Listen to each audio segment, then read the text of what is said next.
Assalamualaikum warahmatullahi wabarakatuh. Selamat bertemu kembali di mata kuliah kalkulus. Pada pertemuan kali ini kita akan membahas mengenai pertaksamaan dan nilai mutlak, atau biasa juga disebut sebagai pertidaksamaan dan nilai mutlak. Jadi kalau kita biasa mendengar nih persamaan linear, persamaan kuadrat. Kemudian di kalkulus ini kita akan belajar mengenai pertidaksamaan. Perbedaannya apa sih? Nah, untuk persamaan ini biasanya cirinya itu ada tanda sama dengan. Kalau pertidaksamaan tandanya selain tanda sama dengan, misalkan lebih kecil, kemudian lebih besar, kemudian lebih kecil sama dengan, lebih besar sama dengan gitu ya. Atau tidak sama dengan. Nah, ini pertidaksamaan atau pertaksamaan ya. Operasi aljabar yang ada di dalam pertaksamaan ini sama seperti operasi aljabar yang ada di dalam persamaan. Untuk lebih jelasnya kita akan bahas satu persatu. Yang pertama, sebelum masuk ke pembahasan pertaksamaan, kita bahas dulu mengenai sifat-sifat dari bilangan real. Bilangan real ini memiliki tiga sifat paling tidak. Yang pertama trikotomi, yaitu jika X dan Y adalah suatu bilangan ya, maka pasti akan berlaku salah satu dari keduanya, atau misalnya X lebih kecil daripada Y, atau X lebih besar daripada Y, atau X sama dengan Y. Pasti akan berlaku salah satu, baik ini lebih kecil, lebih besar, ataupun sama dengan ya. Oke, kemudian muncul pertanyaan, bagaimana kalau misalkan lebih kecil sama dengan? Nah, ini kan sudah berlaku di sama dengannya ya. Jadi dipilih salah satu gitu ya. Kemudian yang kedua, ketransitifan. Ini dapat didefinisikan apabila jika memiliki X, Y, dan Z, di mana ketiganya itu adalah suatu bilangan, maka akan berlaku X lebih kecil daripada Y dan Y lebih kecil daripada Z, maka akan berlaku ya. Kalau X itu lebih kecil dari Y, sedangkan Y lebih kecil dari Z, maka otomatis X ini lebih kecil daripada Z gitu ya. Tapi belum tentu juga gitu ya. Z ini lebih kecil daripada X, karena kita melihat dari sifat ketransitifan ini. Nah, ini biasanya sifat-sifat transitifan ini muncul di dalam logika matematika. Oke, kemudian yang ketiga, perkalian. Misalkan Z bilangan positif dan X lebih kecil daripada Y, maka kalau misalkan Z ini kita kalikan ke dalam pertaksamaan ini gitu ya, maka hasilnya kalau dikalikan sama besar, X dikalikan Z, pasti nilainya lebih kecil juga daripada kalau Y dikalikan dengan Z gitu ya. Kenapa? Karena semuanya dikalikan dengan bilangan Z yang sama, jadi pembandingnya sama gitu ya. Nah, kemudian apabila Z negatif, kita bicara Z-nya negatif ya, sedangkan kita memiliki pertaksamaan awal X lebih kecil daripada Y, maka kalau ini X-nya itu positif, Y-nya positif, maka kalau Z-nya itu dikalikan ya, maka jadinya gitu ya, X kalikan Z ini akan lebih besar daripada Y dikalikan Z. Kenapa? Karena kita lihat dari sumbu bilangan gitu ya.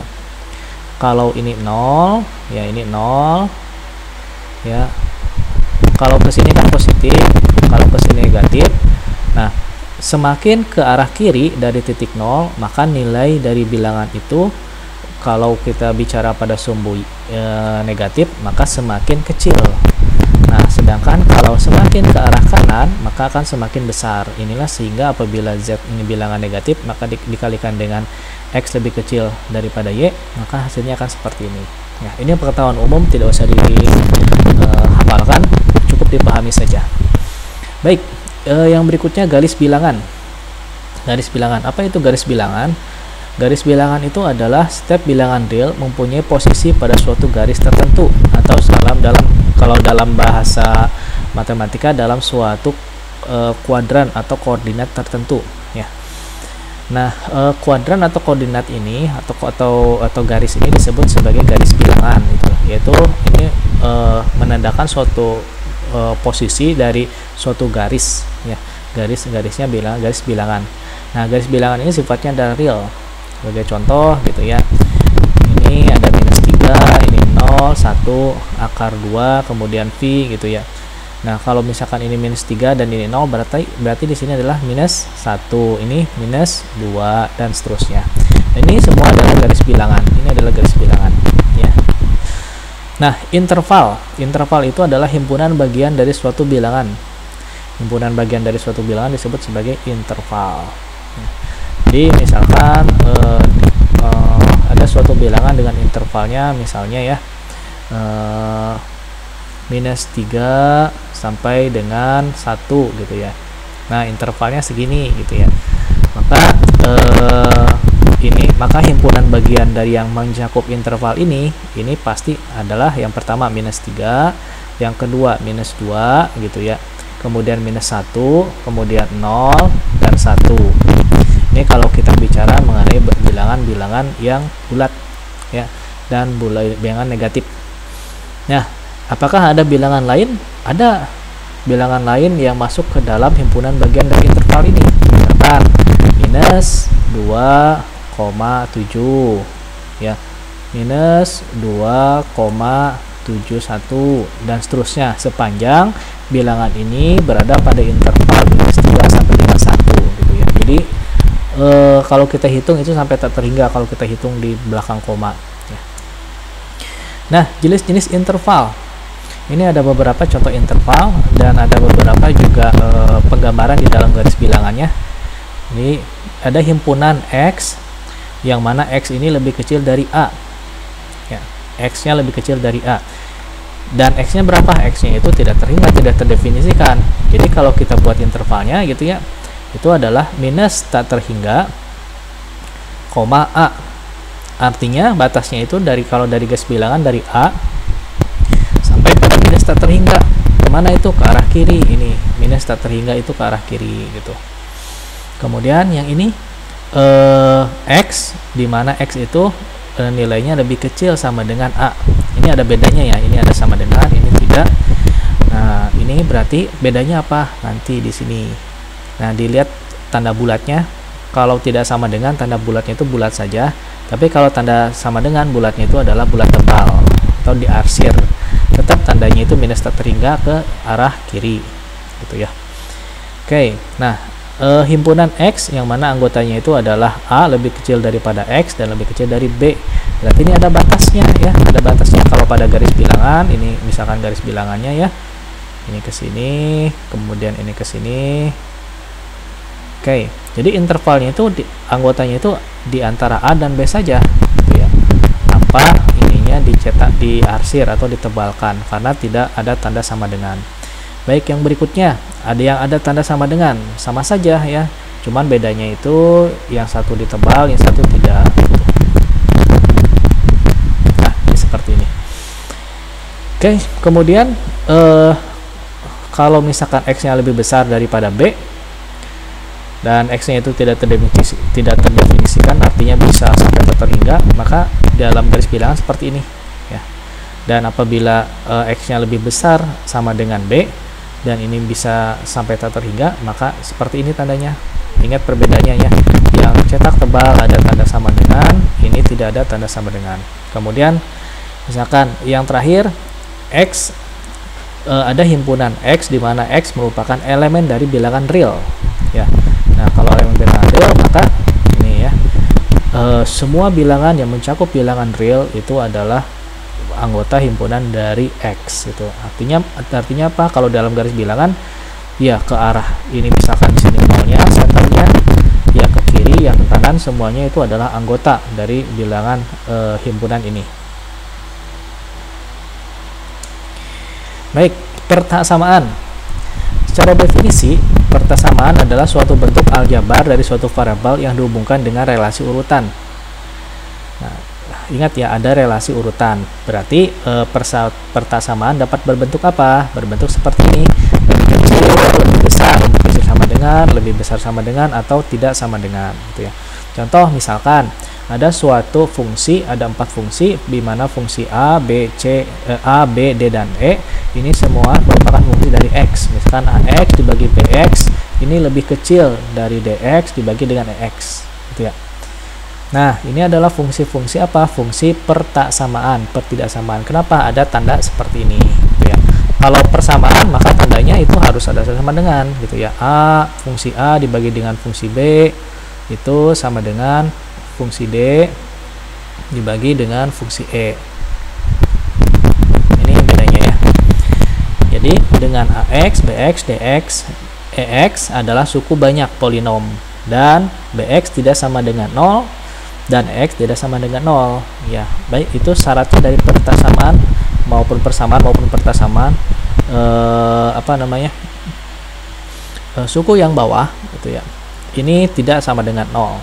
Kenapa? Karena kalau sama dengan 0 maka hasilnya adalah tak terhingga, tidak terdefinisikan.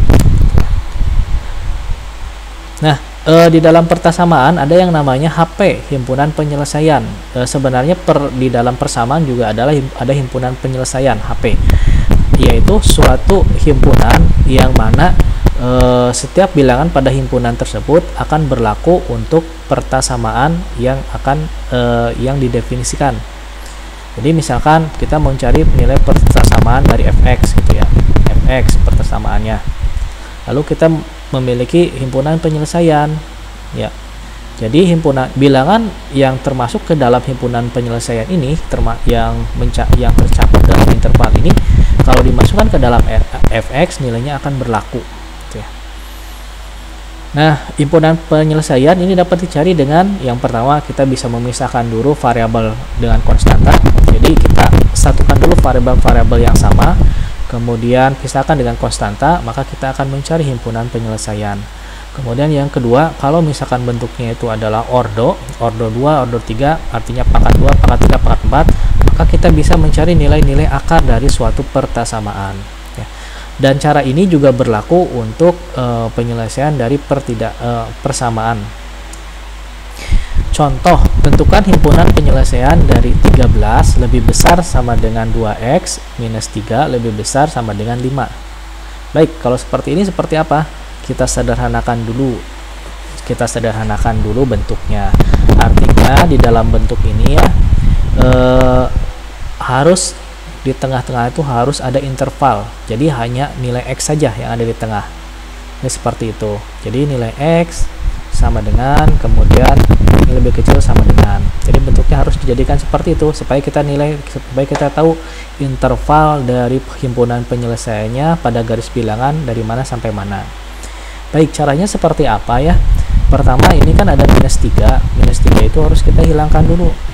Artinya semua bagian dalam pertaksamaan ini ditambahkan dengan 3. Jadi minus 13 ditambah dengan 3, kemudian yang 2x minus 3 juga ditambah dengan 3, kemudian 5 ditambah dengan 3. Hasilnya kan seperti ini. Oke, sekarang kita sederhanakan. Ini jadi 16 lebih besar sama dengan 2x lebih besar sama dengan 8. Nah, ini kan ada 2, masih ada 2, 2-nya dihilangkan dengan membagi semua bagian dari pertaksamaan ini dengan bilangan 2. Hasilnya adalah 4.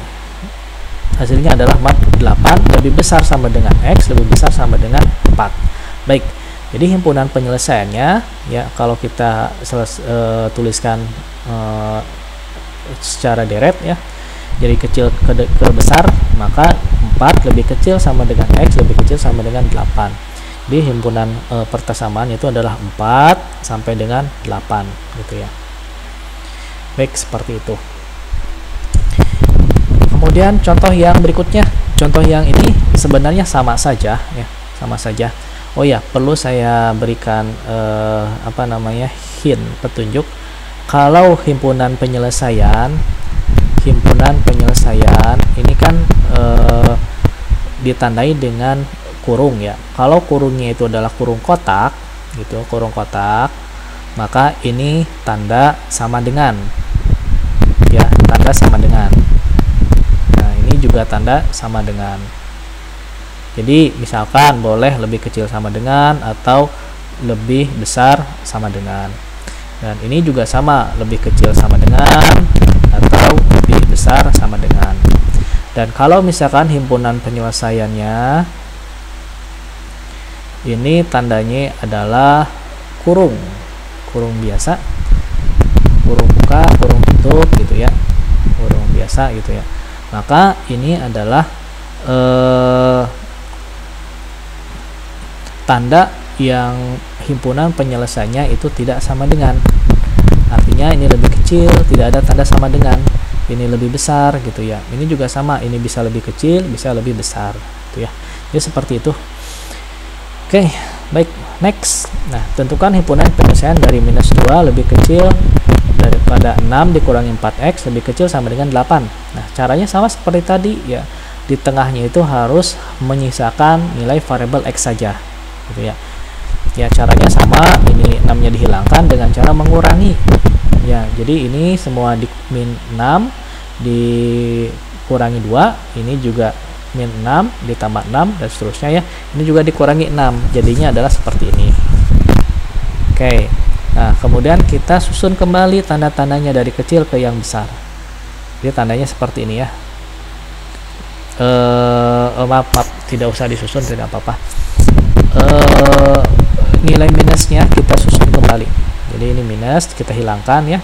Minus sudah kita hilangkan, jadinya seperti ini.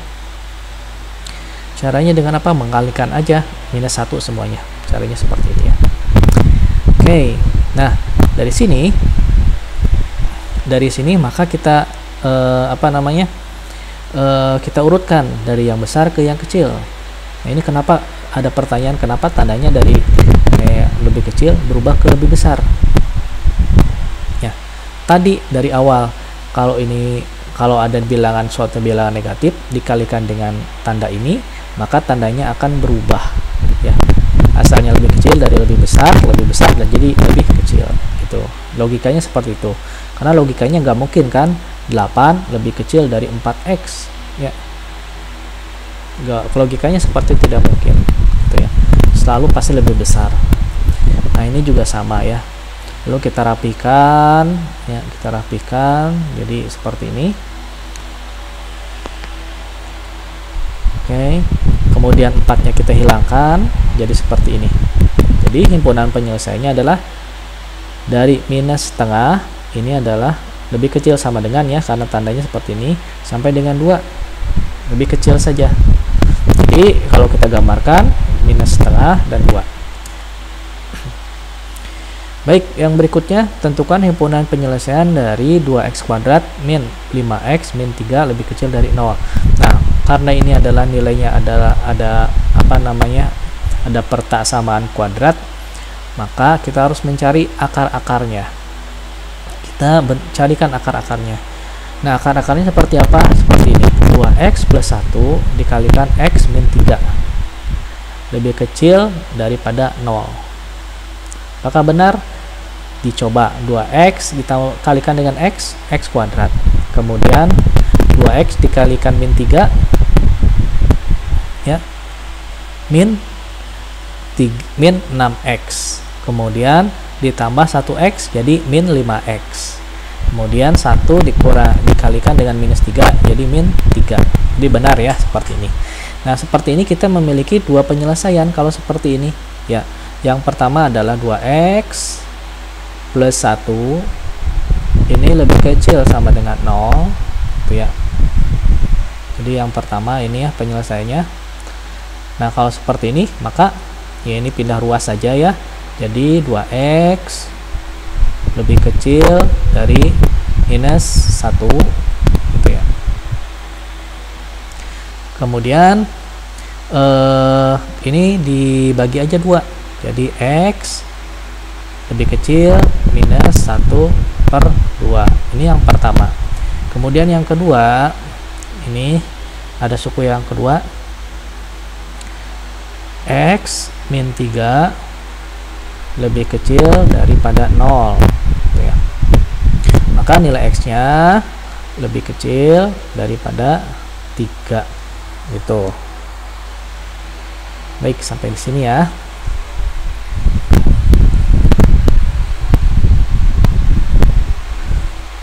Nah, jadi nilainya bagaimana ini? Jadi x lebih kecil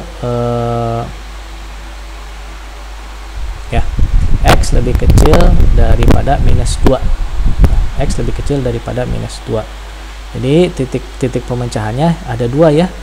Titik pemecahannya dari sini ya. Kemudian yang kedua dari sini ya.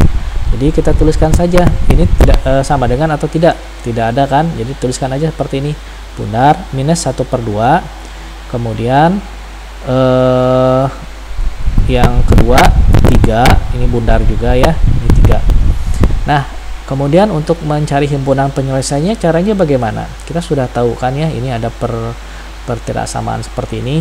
Nah nilai pertirasamaan seperti ini kita jangan ambil bulat-bulat, karena kita hanya mengambil satu suku saja dari pertasamaan secara utuh.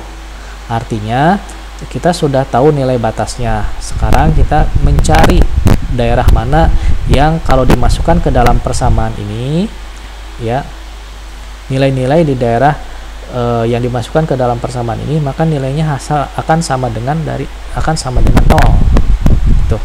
Ini tandanya harus sama dengan 0. Maaf, harus lebih kecil dari 0.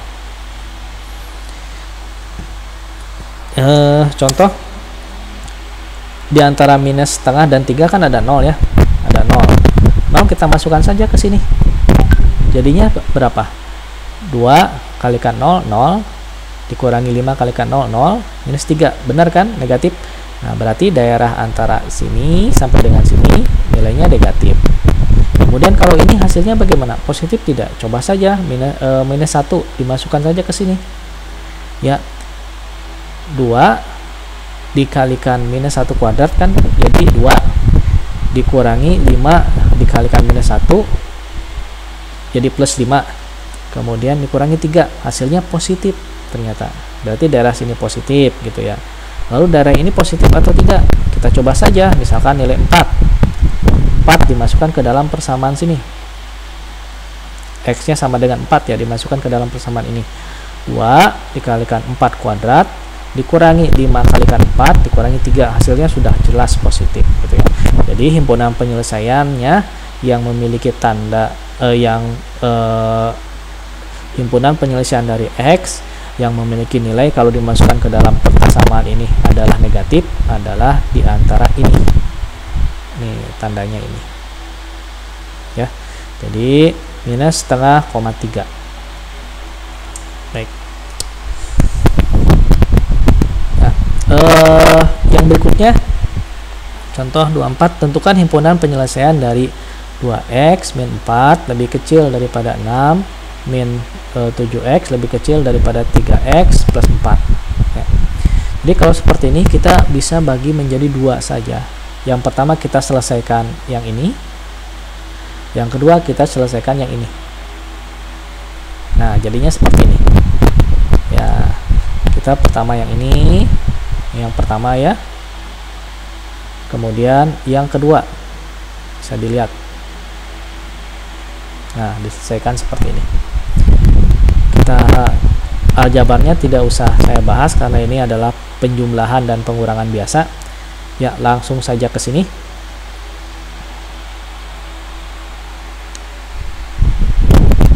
Langsung saja. Nah nilainya adalah ini. Berarti batasnya adalah 10/9 dan 0. Maka kita coba satu persatu daerahnya, nilai-nilai pada daerah di luar batas tersebut secara seperti sebelumnya, apakah nilainya itu memenuhi persamaan di atas atau tidak gitu ya. Oke, nah ternyata daerahnya yang memenuhi himpunan penyelesaian itu adalah ini. Nah ini dicoba saja di sini ya. 10/9 itu berapa? 1, sekian ya. Berarti kita coba saja ambil nilai 1 di sini. Lalu di sini ambil nilai minus 1 atau minus 2 gitu ya, atau minus 1. Lalu di sini ambil 2 ya. Masukkan ke dalam persamaan sebelumnya, dilihat tandanya apakah memenuhi persamaan tersebut atau tidak. Nah, ini setelah saya hitung ternyata yang memenuhi persamaan adalah yang ini. Ini adalah nilai yang diarsir. Jadi seperti itu ya.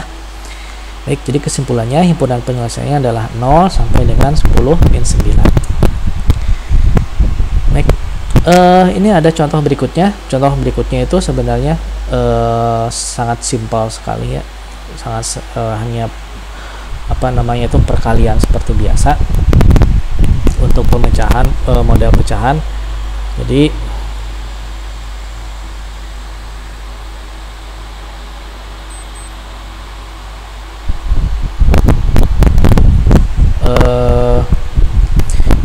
silakan ini dipelajari di slide-nya. Ini sangat mudah sekali. Jadi yang di sini ini dibagi ke sini, dipindah ruas ke sini ya. Nah, kemudian setelah dipindah ruas lalu dibagi ya. Kemudian dibagi lagi ya. Ketemu titik penyelesaiannya ini ya. Ini dari mana sih? Dari nilai akar-akar ini ya. Kemudian himpunan penyelesaiannya adalah ini. Assalamualaikum. Waalaikumsalam. Waalaikumsalam. Oke, jadi seperti itu. Apabila ada pertanyaan nanti silakan masukkan di kolom komentar.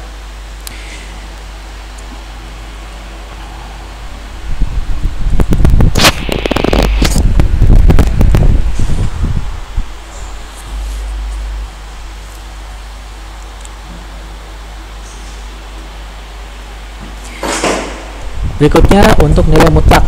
Nilai mutlak itu didefinisikan sebagai jarak X pada titik pusat di garis bilangan, atau kalau kita bicara mengenai sistem vektor ya, maka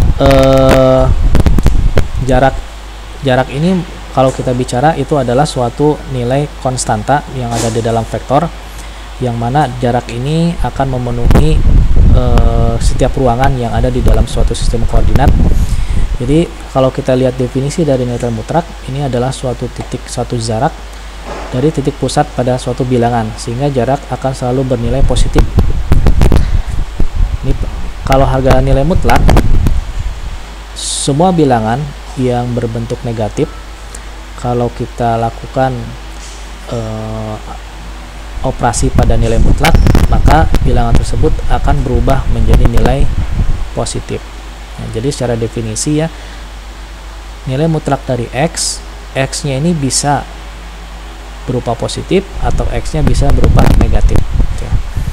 Dan hasilnya dari penyelesaian untuk pertidaksamaan pada bilangan atau nilai mutlak, ini hasilnya selalu nilainya adalah positif. Baik, ini sifat-sifat dari mutlak. Hasil dari nilai X mutlak ini akan sama dengan akar dari X kuadrat. Kemudian apabila nilai mutlak X lebih kecil sama dengan A, lebih besar dan A lebih besar sama dengan 0, maka pada garis bilangan himpunan penyelesaiannya itu adalah minus A lebih kecil sama dengan X lebih kecil sama dengan A. Dan kalau misalkan nilai mutlak ini dalam bentuk pecahan ataupun dalam bentuk polinomial, maka secara aljabar akan dirumuskan sebagai nilai mutlak dari X per Y ini akan sama dengan nilai mutlak X-nya dibagi dengan nilai mutlak Y-nya. Oke. Dan di dalam nilai mutlak ini ada suatu pertasamaan segitiga, yaitu nilai mutlak dari X plus Y ini lebih kecil sama dengan nilai mutlak dari X ditambah dengan nilai mutlak dari Y ya. Demikian pula sebaliknya, kalau misalkan nilai mutlak dari X minus Y akan lebih besar sama dengan nilai mutlak dari X dikurangi nilai mutlak dari Y. Baik, saya rasa terima kasih untuk pertemuan hari ini. Kita akan bertemu kembali minggu depan. Kurang lebihnya saya mohon maaf. Assalamualaikum warahmatullahi wabarakatuh.